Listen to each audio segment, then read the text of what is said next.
Welcome back, trainers. So this time we're going to be going up against Tier 3 raids yet again using just one Pokemon.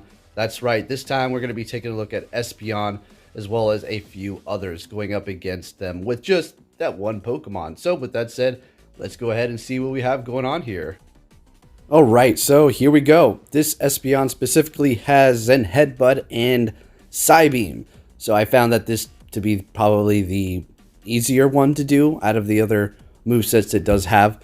Honestly, I wasn't really specifically hunting this down. It was in the area, so I went for it. Now, I do specific patterns here. If you're wondering why do I move back and forth twice when I dodge sometimes, that's to keep my rhythm going for the most part. So you don't necessarily want to do the Shadow Ball until you see it do the Signal Beam. After that, then you go ahead and hit it with that because a lot of times you wait for it to do its quick move, you attack with the Shadow Ball, but the animation is so long that you might just get caught in that Signal Beam there. This might be one of those cases in which the Dark Pulse might actually prove to be a little bit more useful because of the faster animation time for that window. So basically, this was a really fun challenge. I wouldn't say it's too difficult. You just have to make sure you dodge everything, much like the Gengar versus Azumarill. And I did go in here my first try and actually almost do it. The only problem that I did have was at the end I got a little bit impatient and I did a Shadow Ball too soon. And that led me to get hit by the Signal Beam. And it's going to be down to the wire with the Darkrai here. And I got hit and I was unable to do it that first run. It's funny because when I first started it, I do vape and I accidentally dripped a bit of my vape juice on the screen literally as the timer in the lobby was at like 2 seconds, and I was like, great. So I kind of tried to wipe it off, and it was just irritating me the whole time because I had to have my screen clean, and yeah, I was just wanting to finish it up so I can clean the screen. I think that was the problem. Anyways, and there you have it, just a sliver of health left on that Darkrai there. So you literally have to dodge all of the Signal Beams. And we're not getting any weather boost because, well, it's not foggy. It is going to be clear weather for all of these battles here. Moving on to the next one, we have Cacturn. Now, the first time I went up against it, I did have weather boost on the Yanmega for the bug moves. So let's go ahead and see how well it does fare this time with clear weather. So it's not going to be any weather boost on either end unless it did have grass moves, but it's not going to. It's going to have Poison Jab and Dynamic Punch. The Poison Jab is going to be neutral, and the Dynamic Punch is going to be 4 times resisted because of the flying and bug type. So we do have Bug Bite and Bug Buzz on it. And at first I was like, I can just take these Dynamic Punches. And then I realized, well, I don't have the weather boost on my end this time. So I'm going to have to try and preserve my health here. So we're looking pretty good. I hope you guys are excited for Turkey-on tomorrow. That's going to be pretty interesting. A whole lot more entertaining than the current legendary raid Cobalion. It looks pretty neat. It's just not useful for basically anything. So I do believe at one point we were behind on our health for this raid here, but we pull it up because those bug buzzes are doing a lot of damage against that Cacturn there, being a grass and dark type. So we're going to be doing massive damage. Both of those are going to be weak to bug. And we do finish it off with a decent amount of health. I'd say we'd have to dodge. We did good dodging. At least all of those Dynamic Punches that we did. We took quite a few of them, as well as dodging a few of those Poison Jabs because they were starting to add up on that. Going into the next one here, we're going to be taking a look at Onyx. Yeah, I know. Not the most exciting raid, but it's fun to give yourself a challenge. And with the weather boost for the grass, I decided to go ahead here with my shiny Roserade and see what we can do here.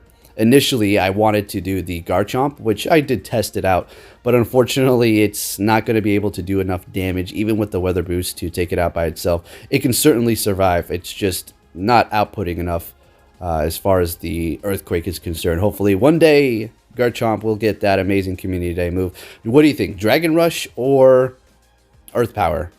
I am going to go with, I don't know. Since they recycle the moves, it's pretty safe to say Earth Power, but you never know. They might give it Dragon Rush. Anyways, Roserade, what a fantastic Pokemon. If you don't have one of these, I urge you to make one. It's going to be the best Poison type attacker as well as Grass type attacker, outperforming all Community Day Pokemon as well as Gengar regarding Poison types. So it's a pretty cool looking Pokemon, especially in that shiny form as well. Those stone edges can be a bit tricky here, but as long as you know when to dodge, you should be looking okay. I do go out of rhythm here. I was trying to get down 2 Razor Leaves and then dodge, and then 2 Razor Leaves and then dodge the smackdown because I felt like I needed to preserve my health a little bit, because if I was to get double hit by a quick move, which, yes, that does occur as a matter of fact, that just simply means it hits you with a quick move and then it does the damage 2 times instead of just 1, and it'll start accumulating if that continues to happen here. Alright, so we do take it out with just the Roserade. Hopefully we have a good amount of tier 3 raids after this, because this has been quite fantastic and we're being spoiled, I guess. I wouldn't even call it that, but anyways, going up against the Aerodactyl here. Now, this one's going to be a little bit different. I'm not going to actually complete it on camera because, of course, you're going to see what happens here. Basically, it shadow hits me, and we're almost going to be able to do it, but what I do is back out, restart the app, and when I do these things, the recorder on the screen stops recording, and I forgot to record it going back in, but you're going to see, as long as I don't get hit by that one shadow hit by Ironhead, it's going to be able to take it out without the Weather Boost, the Kyogre here. So I have done this as well with Metagross without Weather Boost, but I didn't want to use Metagross this time around because the Aerodactyl does have Bite, and those can hurt. I should have just gave it a test, just for the heck of it. It also is going to have Iron Head, right? So the water is going to be resisting that. Kyogre is fantastic, looking great. I mean, those waterfalls alone are doing a ton of damage.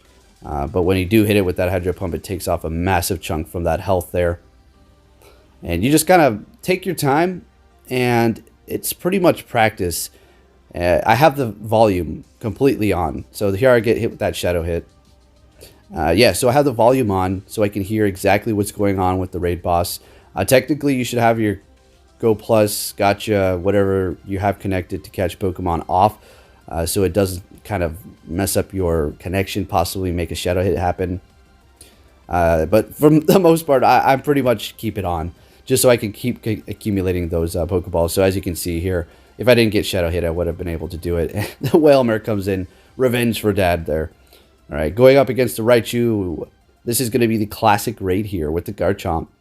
Anyways, if you did enjoy this video, please give it a big thumbs up. That is going to be helping me a lot in the days to come here as we continue the process to see what happens to YouTube. Thank you for watching, trainers. Enjoy this last battle, and I'll be catching you all next time. Take care.